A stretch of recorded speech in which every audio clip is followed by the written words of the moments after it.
Bonjour. Bonjour. Donc, alors on va commencer par quoi? Moi j'aimerais bien te parler de l'émission que j'ai vue hier à la télé. Un truc sympa que je regarde des fois, j'aime bien. Je crois que ça s'appelle J'irai dormir chez vous. C'est un gars qui part dans les pays avec sa petite caméra sur l'épaule. Il se filme en même temps. Et puis il vit avec les gens. Le concept du truc, c'est de trouver des gens pour aller dormir chez eux, tu vois. En même temps, voilà, il les rencontre, on voyage avec lui. Donc c'est assez sympathique, il est sympa, le gars, il s'appelle Antoine, je crois. Voilà. Et hier, ça se passait en Iran. Et il y a une ambiance en Iran, mais alors c'est horrible. Une ambiance pas possible. Tous les gens, alors le peuple est sympa. On sent qu'il y a encore, ils ont encore le sourire aux lèvres, c'est des gens chouettes, quoi. Les dirigeants de ce pays mettent une ambiance qui est insupportable. Ouais, c'est oppressant. C'est oppressant. Et finalement, il n'a pas du tout réussi à trouver des gens pour aller dormir chez eux. À dérider la galerie.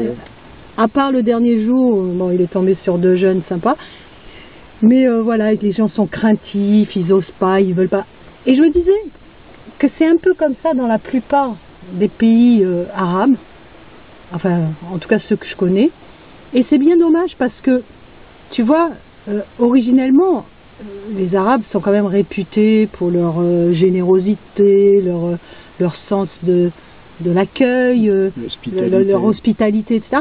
Et tu vois ces gens-là, qui n'ont plus toutes ces valeurs en eux. Oui, mais j'en ai déjà parlé un jour de ça. Bah oui, justement. Moi, j'ai vécu ça... En Algérie. J'ai vécu ça en Algérie. Ça m'a fait penser à ça. Ça date de 1973, donc ça fait quand même déjà un petit moment. Ça fait bientôt 40 ans, quoi. Et les gens là-bas étaient hyper accueillants, mais ils avaient peur. Ils avaient peur, sauf tout d'un coup, je tombais sur un qui bravait le danger, mais qui passait souvent 3-4 jours en prison. Oui, qui avait eu des problèmes parce qu'il t'avait accueilli. Voilà, parce qu'il accueillait les étrangers. Lui s'il envoyait un, il lui demandait de venir à la maison, et puis s'il voyait qu'on acceptait de venir, il pleurait de joie. Et il était parfaitement dans l'ordre avec l'éthique traditionnelle de l'islam. C'était parfaitement comme ça que ça marche. C'est une bénédiction, c'est-à-dire c'est une grâce que Dieu nous offre en nous proposant quelqu'un qui va venir chez nous. En nous envoyant quelqu'un. Voilà, en nous envoyant quelqu'un. Donc c'est ça, c'est une proposition dans le sens qu'on peut refuser ou accepter. Tu vois. Mais je veux dire, tu voyais que l'acceptation, il était dans un éclat de joie. Et j'ai vu ses employés, pour dire, les personnages qui travaillaient pour lui, il y avait deux femmes noires qui travaillaient dans la maison, qui s'occupaient du ménage et de tout, qui nous ont fait à manger avec beaucoup de gentillesse. Et qui ne voulaient pas... Elle ne voulait pas partir vers un endroit, chez quelqu'un d'autre. Il leur avait trouvé un job qui était payant, parce que lui, il n'avait pas d'argent. Donc, il ne pouvait pas les payer, alors il avait trouvé, il dit, je vous ai trouvé un travail où vous allez pouvoir gagner quelque chose. Et elles lui ont tiré une tête de 100 pieds de long, en lui disant, quoi, tu veux te débarrasser de nous, etc. Elles n'ont pas voulu. Ouais. Alors dans cette émission, tout le long, on n'arrête pas de lui demander ses papiers, des gens qui sont en civil. Ouais. Et tu sens vraiment une suspicion constante. C'est désagréable au possible. Faut dire qu'actuellement, la situation internationale même, elle est plus que scabreuse. Ici, on dort tranquille jusqu'à l'évanouissement, mais disons qu'il y a des endroits où ils sentent quand même le soufre arriver déjà. Ça m'a fait penser à Virgile Georgiou quand il décrit les pays de l'Est, la Roumanie à l'époque de Ceausescu. C'était comme ça. On n'en est pas loin. Enfin, puis surtout le régime soviétique, donc l'ancien régime soviétique. Moi, indépendamment de Georgiou, qui est un grand personnage et qui a donné celui qui veut comprendre ce que signifiait ce régime, il faut qu'il lise un peu les livres de Giorgio. On ne peut pas faire mieux, c'est une référence, ce bonhomme. Mais j'ai rencontré moi-même un Albanais qui était silencieux, qui disait rien, mais qui observait tout, qui parlait un peu, le français, mais il l'estropiait, donc personne ne le comprenait. Puis je me suis donné la peine de comprendre. Après, c'était pas bien compliqué, il mettait les mots dans les autres, mais finalement, ça arrivait très bien. Il m'a expliqué une chose, c'est que j'ai dit, moi je vais aller en Russie, parce qu'il me disait que la Russie, c'était quelque chose, il y avait une vie oppressante, et qu'il n'y avait rien de possible, et il y avait une surveillance constante, etc. J'ai dit, ben moi je vais aller à Moscou jouer de la guitare, dans les rues. J'ai dit ça comme ça, boule pour point. Il me dit, tu peux y aller, c'est pas un problème. Personne ne te cherchera les misères, mais simplement, ce qui va se produire, c'est qu'il y a des gens qui vont t'écouter de loin, ils vont passer, ils s'arrêteront jamais. Parce que s'il y en a un qui s'arrête, et qui en plus glisse une pièce parce que tu joues, et au premier contour de rue, il se fait arrêter. Mais pourquoi? Parce que c'est comme ça. La loi à l'époque, tu ne pouvais jouer et chanter que les chants patriotiques ou des musiques, certaines musiques classiques. C'est vraiment la dictature du peuple, en fait. Oui, et puis bon, je veux bien si tu remarques à un moment donné, le côté démocratique où tu laisses toiler, c'est la pagaille de toute façon qui atterrit à un moment donné, et l'autre côté, c'est aussi la pagaille, ils ne savent pas par quel bout commencer. Parce qu'il y a un moment donné, comme j'en l'ai déjà expliqué à beaucoup de reprises, si tu perds la boussole, tu ne sais pas de quel côté aller. De toute façon, où que tu ailles, tu es toujours dans le doute, puis tu ne sais pas, puis tu fais, puis tu... Donc l'affaire est close. Est-ce que c'est... moi je me demande, ils ont peur de quoi, ces gouvernements? Ils se sentent menacés? Il y a tellement de ou alors ils veulent pas...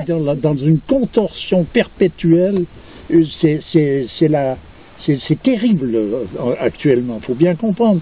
Il n'y a pas une chose qui n'est pas tordue.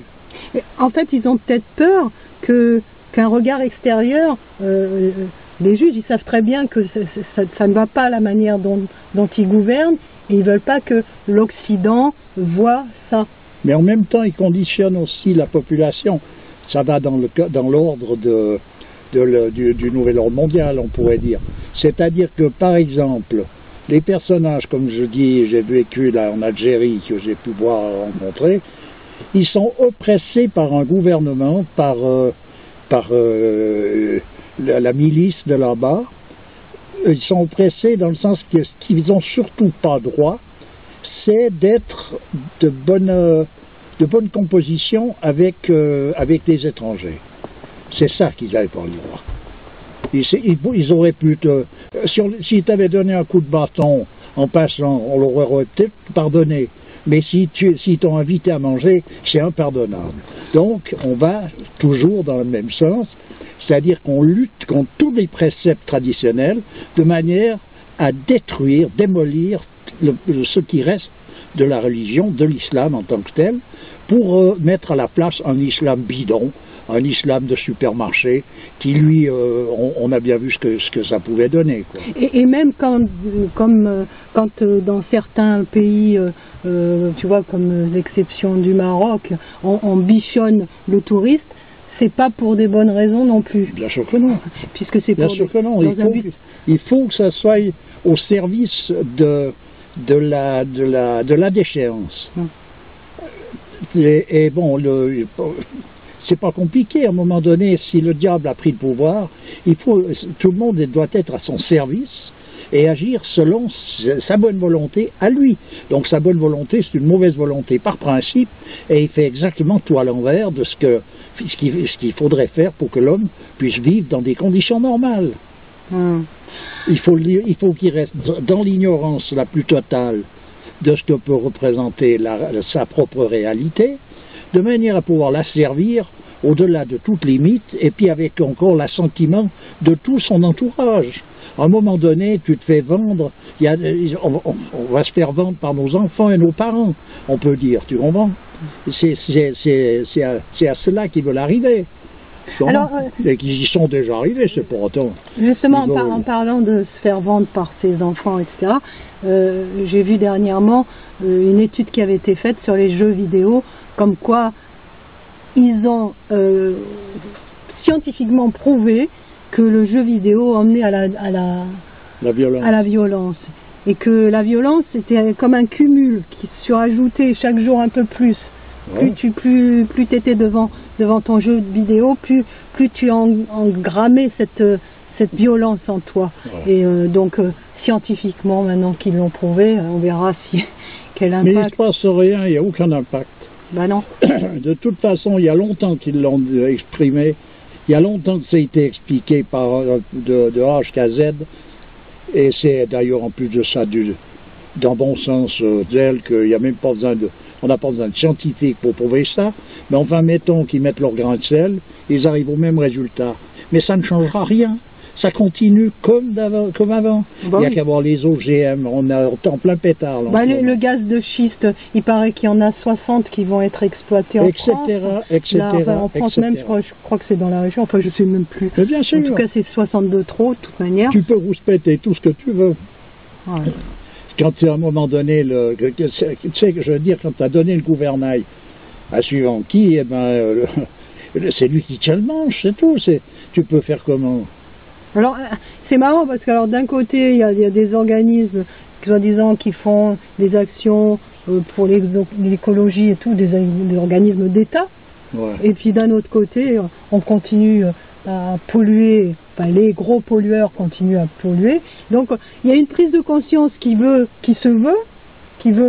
voir le jour, et d'un autre côté, les comportements ne continuent comme avant. Bien sûr. Bien sûr, ils nous font une tartine avec l'écologie.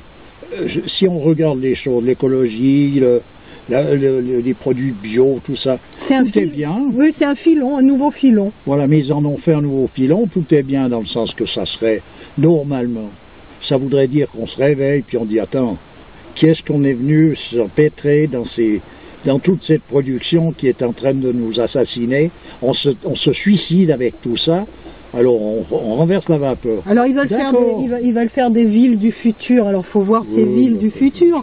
C'est des boîtes de sardines. C'est des guignols. Mais c'est horrible. Mais bon, en même temps, il y aura telle énergie, puis telle autre, etc. Des énergies renouvelables. Mais en fait, c'est un monde complètement fabriqué qui est horrible. J'ai vu des photos de ces villes du futur. C'est affreux. Moi, j'ai pas envie de vivre là-dedans. Mais de toute façon, les personnages qui sont actifs là-dedans et qui estiment, qui veulent aller dans cette direction-là, ils préparent ils font tout en tralala pour habituer le monde à ça. Et celui qui supporte pas, il a qu'à s'en aller, il a qu'à mourir, c'est pas un problème. L'histoire, c'est qu'ils veulent conditionner un troupeau qui soit docile, de manière à ce qu'il marche dans ce qu'ils veulent faire eux, et le restant, c'est à disparaître, c'est de la chair à canon, ça n'a plus aucune... Et de toute manière, ils utilisent que des moyens coercitifs, ils ne te demandent pas ton avis. Hein. Bien sûr. Quand toutes les décisions qui ont été prises au niveau de l'urbanisme, moi, j'ai pas le souvenir qu'on nous ait demandé notre avis. Donc on nous crée un monde et puis voilà, il faut vivre dedans. Et ça, les conséquences, à nous de les payer, alors qu'on n'a pas décidé de ce monde-là. Et quand on regarde ce qu'ils proposent dans n'importe quel... on va dans les écoles. Voilà, on va faire autrement, on va faire comme ci, on va faire comme ça. J'ai un cas là, tout près de vers moi, d'un gamin qui s'est fait virer de l'école pendant 3 jours parce qu'il aurait répondu.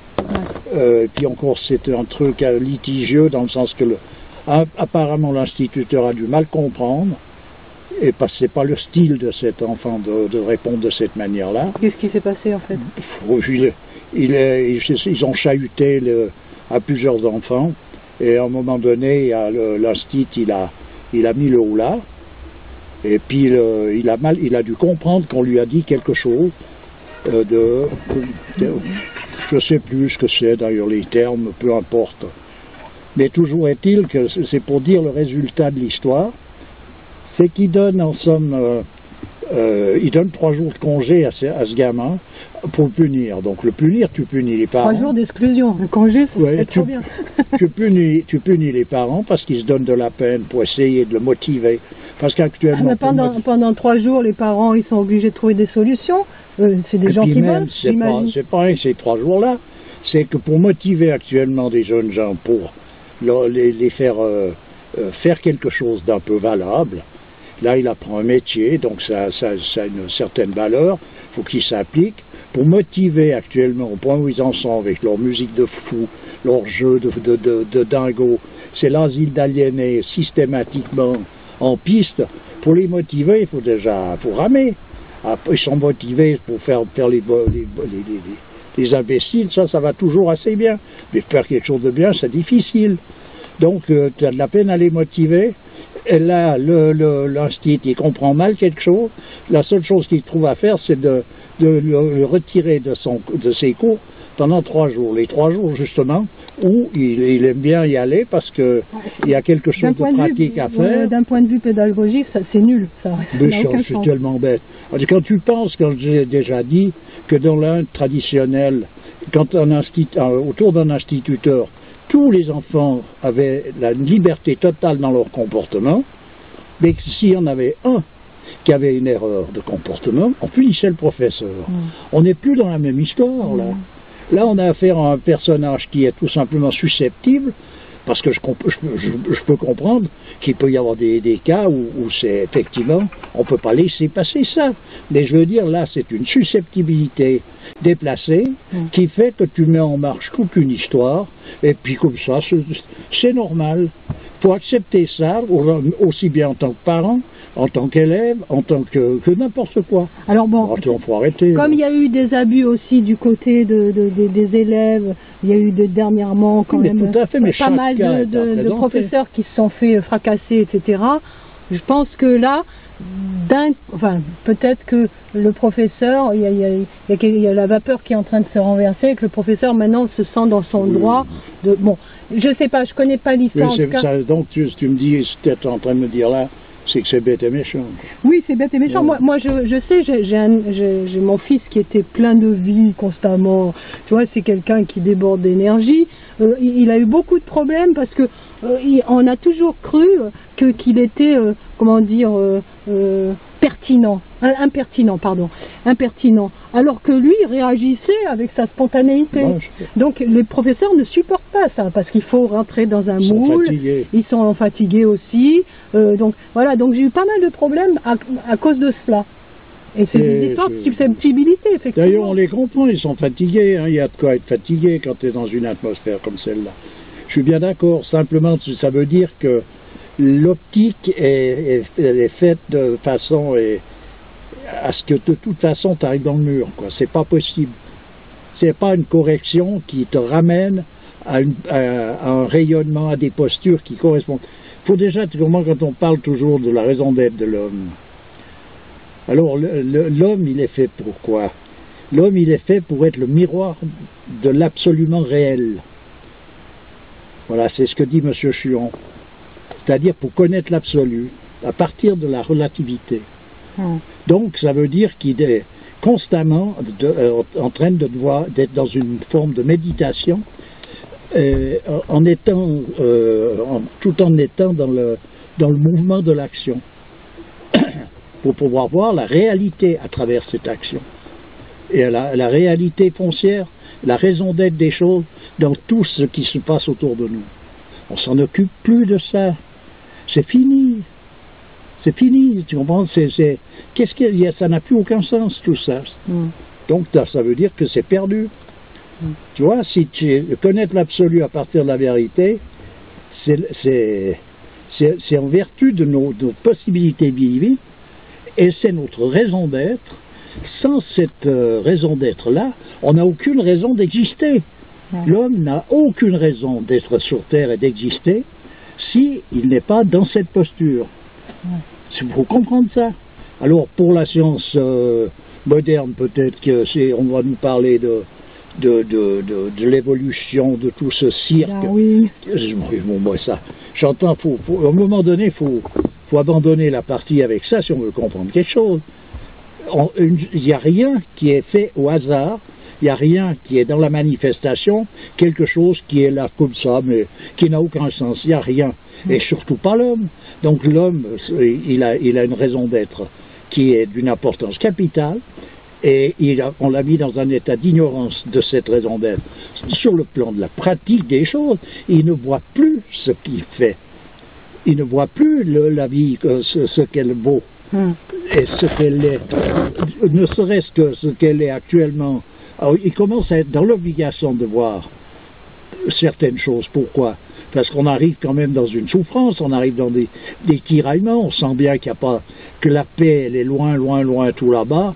Donc ça oblige l'homme à se réveiller, c'est encore une grâce qui lui est offerte pour qu'il essaye tout d'un coup de se dire, attends, et à quoi est-ce que je suis en train de rêver? Voilà. Alors j'ai vu aussi sur internet un petit film là que je vais mettre en lien d'un peuple qui s'appelle les Bauls. Ça s'appelle le chant des Bauls. Et ce sont des mystiques. Bon voilà. Et à un moment donné, le commentateur dit que ce sont des gens qui ne croient ni en Dieu ni en rien quoi. Et tralala. Ça m'a énervé parce que je me suis dit encore l'ignorance de l'occidental qui veut, à la lumière, si on peut dire, de son ignorance, si on peut parler de lumière, qui veut raconter ses limitations. Tu vois? Oui, bien sûr. Mais il ne peut pas faire autrement, puisqu'il n'a pas. C'est son horizon. C'est tout. Donc il montre. Il va jusqu'au plus profond de son horizon, puis comme il est dans le cirage, ben, l'horizon il est bouché, puis voilà. Il ne peut pas faire autrement. Alors que ces gens, ils ont profondément la foi, quoi.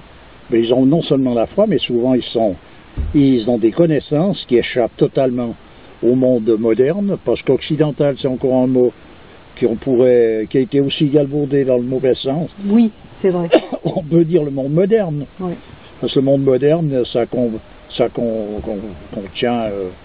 un peu toutes les races actuellement.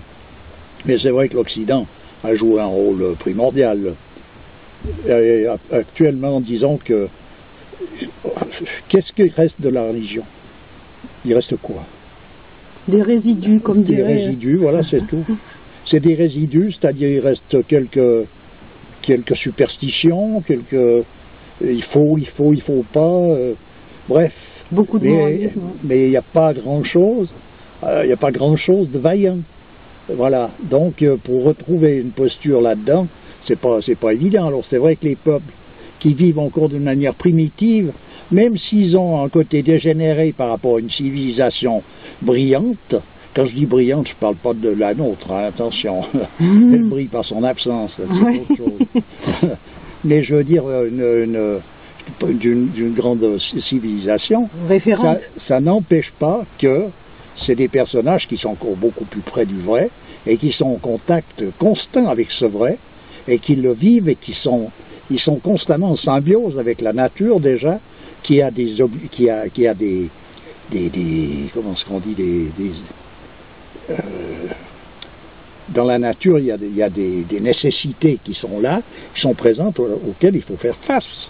En fait, donc, ils ont une manière d'être, tu vois, comme les chasseurs de la forêt, bien ceux qui sont encore dans leur mode traditionnel, ils ont des rites continus pour être en accord avec les génies des races qui chassent, et en fait, ils sont à plein temps dans cette histoire. La chasse en elle-même, pour attraper l'animal et le manger, ça prend que ça prend pas le 10e de leur temps, le restant, tout est là pour se remettre en harmonie, rester en harmonie avec l'ensemble de la nature.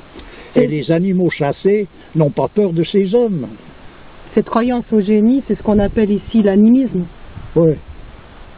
Oui, mais après, ici on a donné des tas de noms savants, mais surtout, c'est oublier la signification réelle de ces choses-là.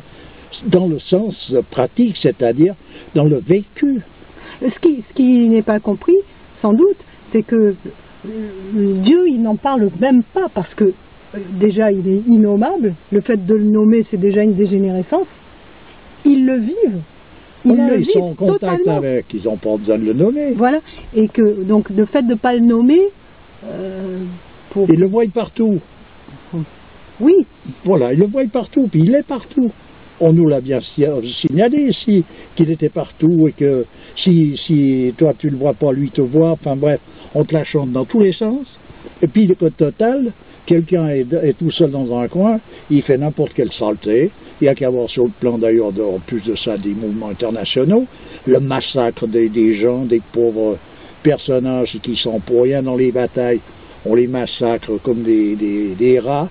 Et total, donc s'il vivait avec cette compréhension de ce que représente le principe universel, tu peux pas agir de cette façon-là, c'est pas possible. Le sauvage le plus dégénéré des forêts amazoniennes, il est loin devant cette racaille de guignols qui actuellement tiennent le gouvernail. Alors j'ai mis aussi un lien sur... Alors, je ne sais pas maintenant quoi en penser, parce qu'il y a un auditeur qui m'a mis que c'était une pub. Mais un lien sur un Koweïtien qui donne des voitures de luxe aux jeunes des quartiers. Alors, moi, je ne sais pas alors si c'est vrai ou pas. Si c'est vrai, en tout cas, franchement, donner des voitures de luxe aux jeunes des quartiers, c'est encenser leur ego. C'est dans un but d'encenser leur ego. De toute façon, disons, le but, je sais rien ce que c'est bête. C'est vraiment bête parce que il y a d'autres choses à faire. L'homme ne demande pas d'avoir une multitude, une montagne de choses. En fait, actuellement, la course au matériel, elle est simplement une illusion parce que l'homme cherche le bonheur. Et il a l'illusion, l'impression qu'il va trouver le bonheur à travers une accumulation de matos. Mais ça, c'est justement l'avoir mis dans cette position de lui faire croire que... Voilà, c'est ça. Là, c'est de la propagande qui est menée de main de maître pour l'envoyer en enfer, on peut dire, si on veut utiliser ce terme-là. Oui, c'est avoir au détriment de l'être, quoi. Voilà, donc si on veut corriger ça, il faut déjà rectifier le tir de manière à ce que l'homme puisse comprendre sa raison d'être, le pourquoi il est là, ce que je vous ai dit tout à l'heure, là, et ensuite de ça, il verra bien de quoi il a besoin parce qu'à un moment donné, tu as besoin de quelque chose pour. Alors, comme le but essentiel consiste à être justement ce miroir qui doit refléter la réalité comme telle, ton objectif est celui-là, tu verras bien de quoi tu as besoin pour en arriver à ce résultat. Et tu vas tout faire pour avoir ce qui t'est nécessaire pour obtenir le résultat. C'est ce que fait tout le monde actuellement.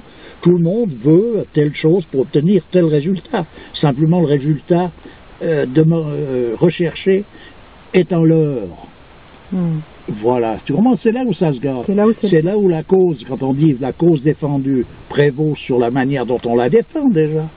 Parce que, suivant la cause que tu défends, tu ne peux pas la défendre d'une autre façon qu'en accord avec justement le principe fondamental de ce que tu défends. C'est pas la fin qui justifie les moyens, c'est les moyens qui justifient... Qui justifie rien. C'est que oui, c'est la fin justifie les moyens.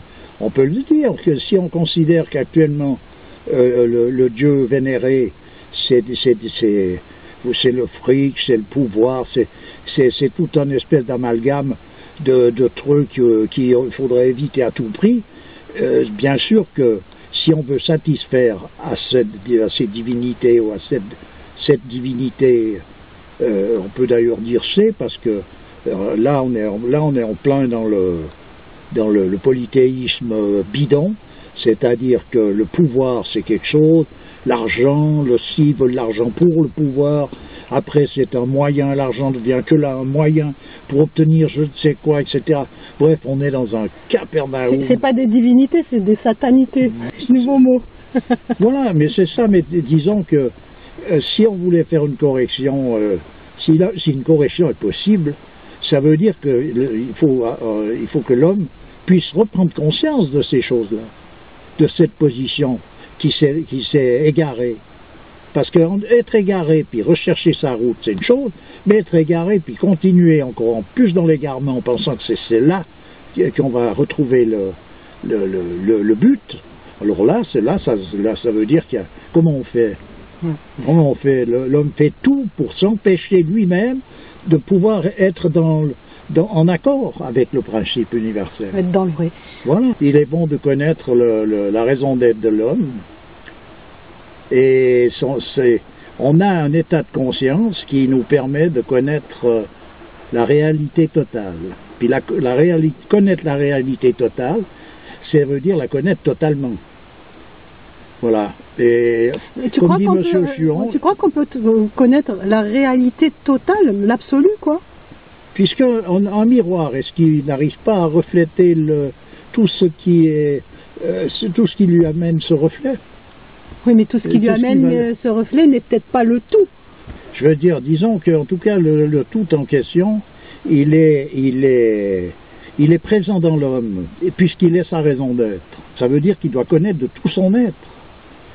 Il doit vouloir ce qu'il connaît, aimer ce qu'il connaît et veut, étant donné que l'objet suprême de sa connaissance, c'est l'absolu. Voilà. Comment ça, je ne fais que de répéter quelque chose qu'a écrit M. Chuon dans un livre que je conseille à tout chercheur. Lequel? Et qui est alors le titre. J'ai un peu de peine des fois avec les titres, mais enfin de toute façon c'est de M. Chuon, ça me reviendra. Ça va me revenir. Voilà par où il faut passer, puis de quel côté est-ce qu'il faut regarder. On peut avoir cette perception intrinsèque de l'absolu, c'est possible, mais on peut, mais de là à formuler quoi que ce soit, c'est là où ça se complique. Une goutte d'eau, elle a la perception de ce que représente l'océan. Elle se retrouve avec l'océan quand elle est dans l'océan. Voilà. Mais elle ne peut pas imaginer l'immensité de l'océan, par contre. C'est pas évident, ça. Ça, ma foi, il faut lui demander. Hein, et à un moment donné, c'est pas une question d'imagination.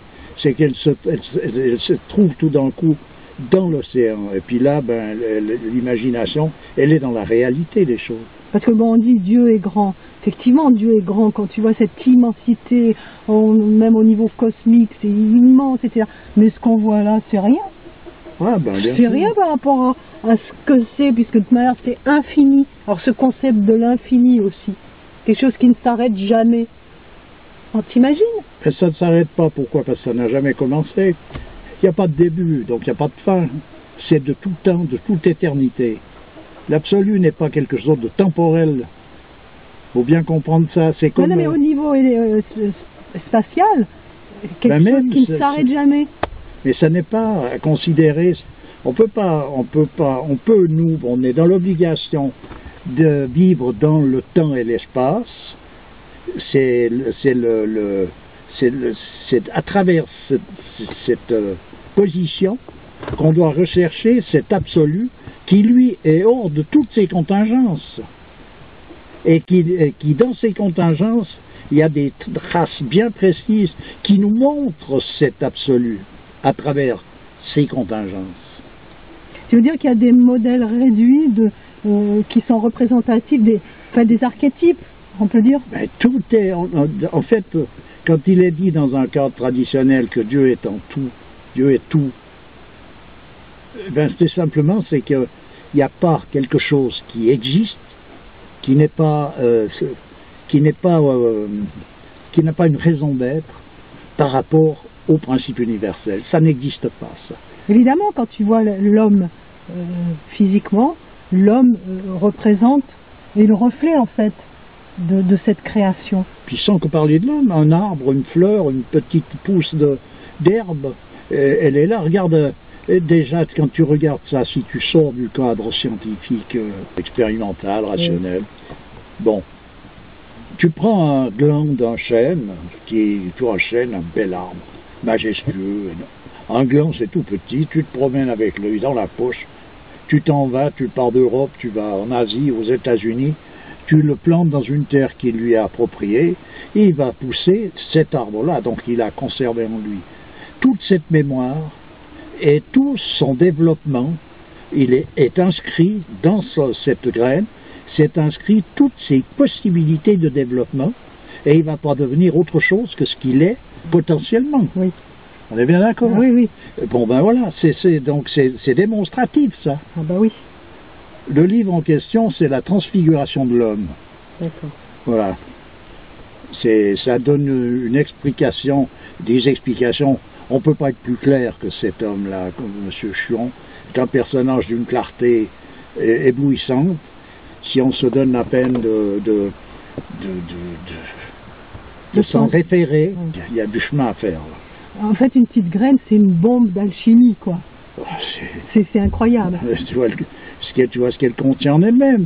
Parce qu'il y a un côté, on peut raconter tout ce qu'on veut avec l'aspect de scientifique expérimental, mais attends, c'est comme pour un homme ou un animal. Qu'est-ce que cette graine, au départ, qui va fabriquer un personnage de telle envergure ou tel autre, ou un animal de telle disposition, qu'est-ce que c'est? C'est insignifiant. C'est insignifiant, c'est rien, ça paraît accidentel. Et tout y est, tout est inscrit. Ben, regarde le camut, là, cette espèce en fait, de blé, en fait, qui date de l'époque des pharaons, puisqu'ils ont retrouvé des graines de blé dans d'anciennes jarres de l'époque, qu'ils ont replantées, et ça a donné le camut. Ouais. Tu te rends compte, tant de millénaires après, on peut manger du blé de l'époque, des pharaons. Mais ces graines se mettent dans un état de patience jusqu'à ce qu'elles trouvent le terrain approprié pour se développer. En léthargie. C'est pas quelque chose à prendre comme de la matière inerte. Elles sont véritablement dans un état de patience. D'ailleurs, un jardinier comprend mieux ça, parce que il suffit de faire 2 ou 3 essais avec des plantes. Quand tu veux les faire pousser un peu, tu les taquines, tu leur enlèves. Si tu vas enlever les fleurs sur un basilic au moment où il arrive, il en refait, et tu les enlèves, et il recommence, et il n'arrête pas, puis il pousse, il grandit, il grossit, parce qu'il peut pas en rester là, il va jusqu'à la mort, pousser jusqu'à qu'il ait pu mettre ses graines en avant. Mais c'est comme ça. Oui, comme ça. La vie se défend. Vraiment. Mais c'est intense. D'ailleurs, les personnages qui font de la culture, qui s'y intéressent, ils savent très bien. Plus tu les contrains, plus ils se débattent. Mais il y a une limite aux choses, puis il y a un respect qui doit être présent. On ne va pas faire n'importe quoi sous prétexte d'un rendement supérieur. Mais j'entends simplement, tu peux faire des essais de voir, tu enlèves un peu les fleurs, comme je te dis, d'un basilic, tranquillement, lui, il reprend force. De plus belle. Parce qu'il a une énergie qui lui vient du ciel avant tout, c'est-à-dire dans les feuilles. Cette énergie vitale, le chi. L'énergie c'est les feuilles qui contiennent ça. Les feuilles, c'est les panneaux solaires de la plante. Donc elles captent toute l'énergie céleste. Et c'est ça qui va lui donner toute cette maturité. Et ensuite de ça, il puise une nourriture dans la terre, comme nous. On a besoin de manger, mais c'est pas ça qui va c'est pas parce qu'on mange qu'on va se mettre à comprendre notre raison d'être. Il y a d'autres choses à manger qui ne sont pas nécessairement visibles et qui ne viennent pas du même lieu. Et ben pour les plantes, ils ont besoin de cette énergie céleste, ils ont besoin d'être en rapport avec le ciel d'une manière continue pour se développer normalement. Ils sont en rapport avec les énergies cosmotelluriques. Nous, on a d'autres nourritures spirituelles, praniques, il y a tout un tas. Mais eux, ils ont aussi ça. Ils l'ont aussi, il ne faut pas croire que... Mais bien sûr, il n'y a rien qui est à côté de la question. C'est faire des hiérarchies, je veux bien, mais il faut la faire à l'endroit où elle revient. Remarque, oui, un arbre peut-être en prière, c'est ce que tu veux dire? Mais il n'y a qu'à les regarder, on verra bien si on peut appeler ça comme on veut. Après, tu vois. Ils tendent comme tu disais une fois, leurs racines sont véritablement dans le ciel, Bien sont sûr. les branches. Mais c'est comme d'un point de vue traditionnel, dans l'existence traditionnelle, l'arbre a ses racines dans le ciel. Donc elles tendent leurs bras vers le ciel, si Voilà. on peut le dire. Et quand on parle, là, de ce livre, je parle de la transfiguration de l'homme. Cette transfiguration, c'est justement cette capacité, cette disposition, où concrètement tu en arrives à retrouver cette posture originelle qui a été démontrée par des personnages. J'en reviendrai à la petite Thérèse de Lisieux, qui sous la forme chrétienne très sentimentale est représentative, elle, de cette concrétisation, de ce retour à la réalité des choses. Et quand tu vois... C'est-à-dire cette transfiguration. C'est flagrant. À présent, si on veut... Évidemment, il faut s'y intéresser déjà. Alors le problème actuellement, c'est qu'on n'arrive même pas à avoir souvent de l'intérêt pour ce qui est intéressant, c'est-à-dire ce qui est nécessaire pour notre propre démarche. Et quand tu vois le rôle, le symbole que représente le soleil, autour duquel tout tourne autour du soleil, même sur Terre, les plantes, tout regarde vers le soleil. Bien sûr. Le soleil qui symbolise donc la lumière divine aussi, l'œil de Dieu. Bien sûr, je te dis, on a déjà parlé d'ailleurs, le soleil, il est le symbole même de la lumière et de la chaleur, c'est-à-dire donc de la connaissance et de l'amour. Quand on parle de connaissance, on parle bien d'avoir de lumière. Et quand on parle d'amour, on parle de chaleur. On est bien d'accord. Donc voilà. Et le soleil... Sans cette lumière, il n'y a plus de vie. Et derrière ce soleil visible, il y a le principe. Oui, c'est que l'expression, la manifestation d'un principe. Voilà. Et oui. Voilà, mais ça reste en tant que symbole, ça reste un symbole, il symbolise parce qu'il est, et il est parce qu'il symbolise. Ça veut dire qu'en tant que tel, cette partie visible, elle est l'expression qui nous est offerte, donc elle est ce mouvement de grâce qui nous est donné de manière à ce qu'on puisse voir quelle est notre réalité et dans la direction dans laquelle il faut aller. Donc c'est bel et bien un signe précis et une demande du principe fondamental, comme une mère qui appelle son enfant, qui lui tend les bras. Alors j'ai une question. Une seule manifestation pour un principe, ou un principe peut avoir multiples manifestations? Ben, le principe universel, c'est-à-dire ce qui est appelé Dieu... Je ne parle pas du principe universel, oui, mais des sous-principes, si on peut dire. Mais c'est toujours le principe en lui-même. Et il contient toutes les possibilités de manifestation concomitantes à ce principe. Non, mais le principe avec un grand P comprend tous les principes. Mais ces principes avec les P minuscules, ces sous-principes, disons, régissent une seule manifestation? Non, chacun régit. Le principe du feu, oui, il va régir tout ce qui est en rapport avec le feu. On peut dire qu'un animal comme le tigre, c'est du feu sous la forme animale. On peut le rattacher à ce principe. Oui, tu avais donné une belle image que sur la fourrure du tigre, on dirait vraiment une flamme. Oui, parce qu'il y a toujours des signes extérieurs encore en plus. Mais disons que c'est la réalité. D'ailleurs, il a une manière d'être qui est représentative du feu, mais sous sa forme animale. De la même manière, on peut faire le même parallèle avec le miel, qu'on peut, comparer à de l'or végétal. Oui, c'est ça, c'est l'or végétal. C'est pour ça que le miel, c'est d'un point de vue alchimique, l'or, c'est l'aboutissement de quelque chose. Oui. Le miel, c'est aussi l'aboutissement de quelque chose. C'est pour ça qu'il a une place si importante dans le Coran. Le miel, c'est quelque chose d'extraordinaire. Et l'or a toujours eu une place importante parce qu'il représente cette pureté. On pourrait dire que c'est la sainteté des minéraux, si on voudrait, d'une certaine manière. C'est-à-dire que tout métal, le seul objectif de tous les métaux, c'est de devenir de l'or. Donc le miel, c'est comme un saint. Voilà, un saint végétal. On peut appeler ça comme ça. Oui, ça, c'est rigolo. Pas. Mais après, pour avoir la notion juste de ce qu'est cette sainteté... Non, mais c'est pour un peu saisir bien sûr. C'est cette pureté. Il y a une pureté de... Voilà, la pureté. Voilà, fondamentale.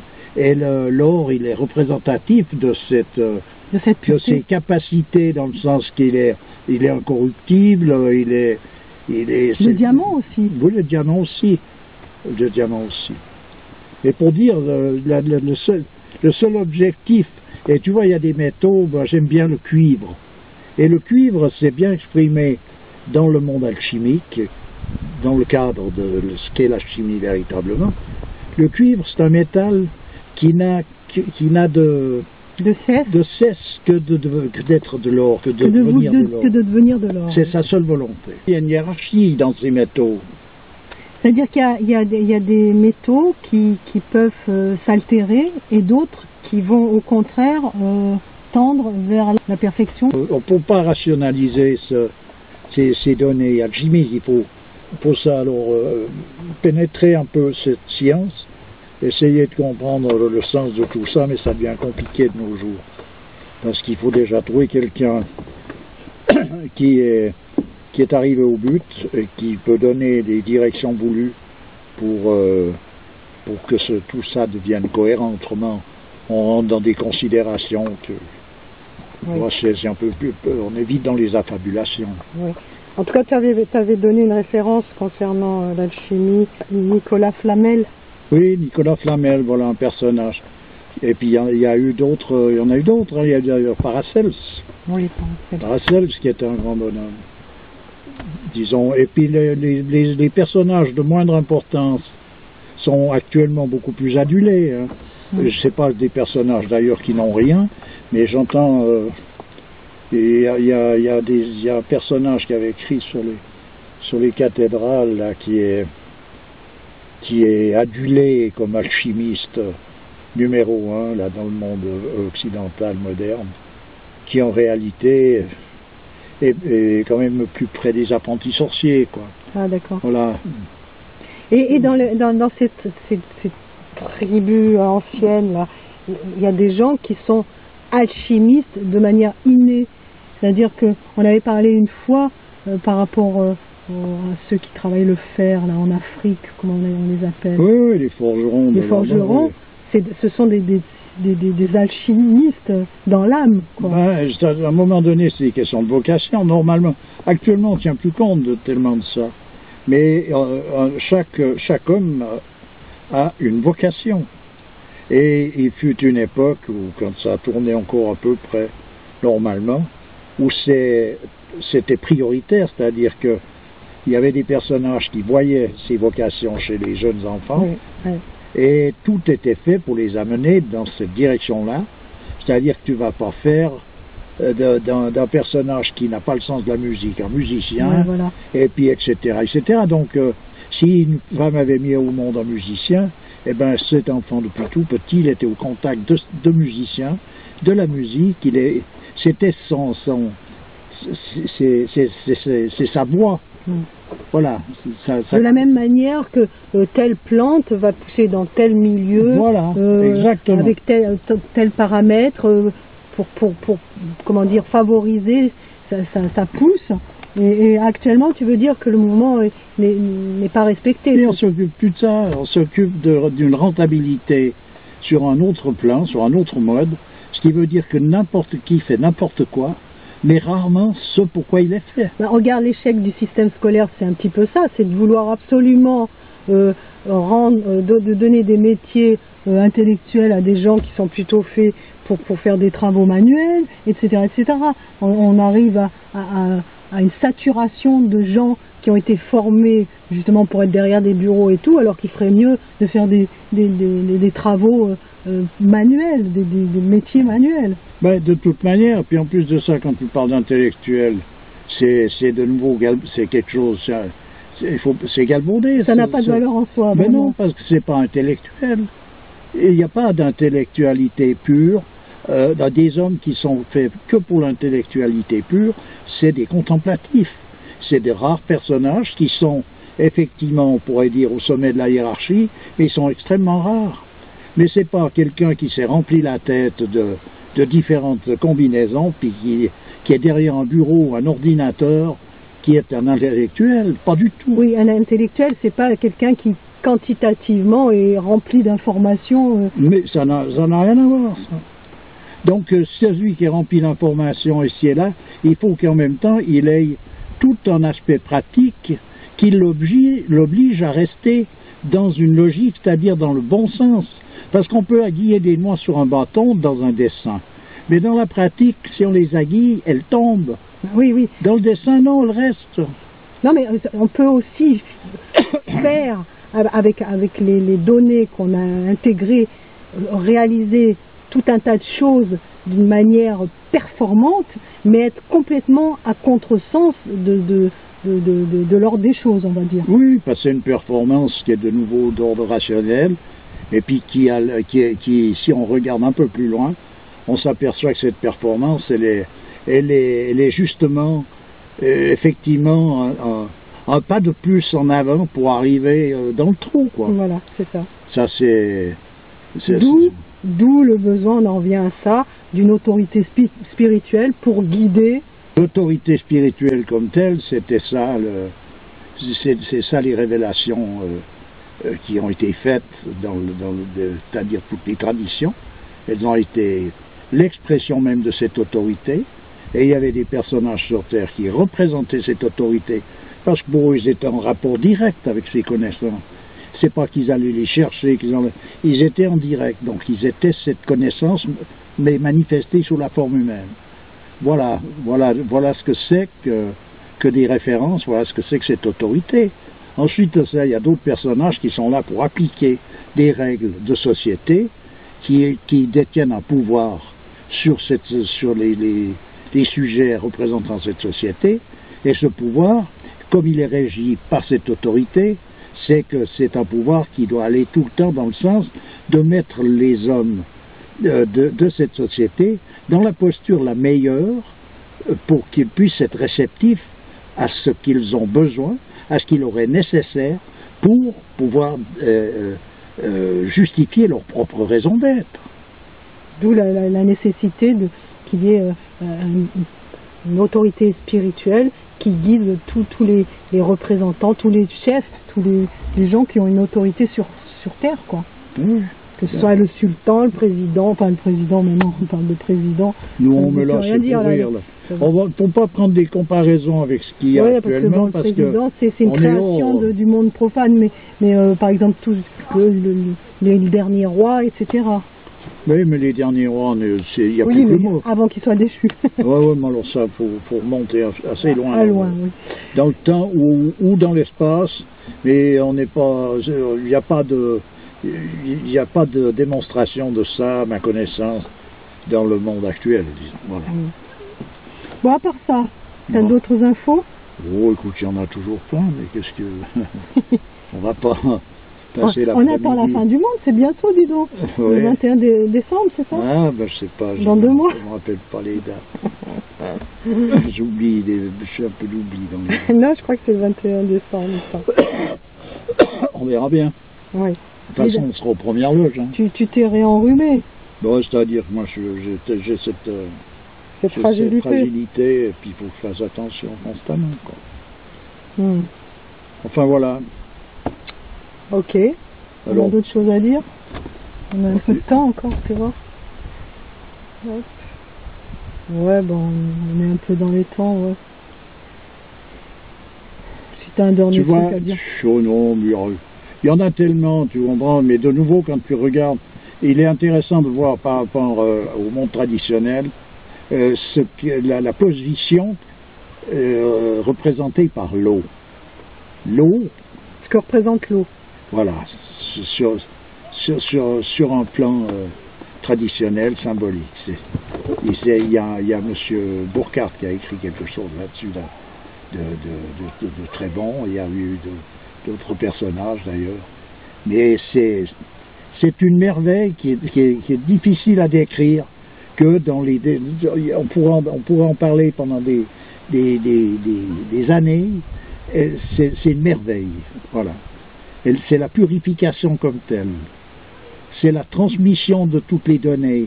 Elle est la mémoire, en somme, de tout ce qui peut avoir eu et de ce qui y aura et mémorisé dans l'eau. Elle est un vecteur au niveau énergétique, au niveau... Oui.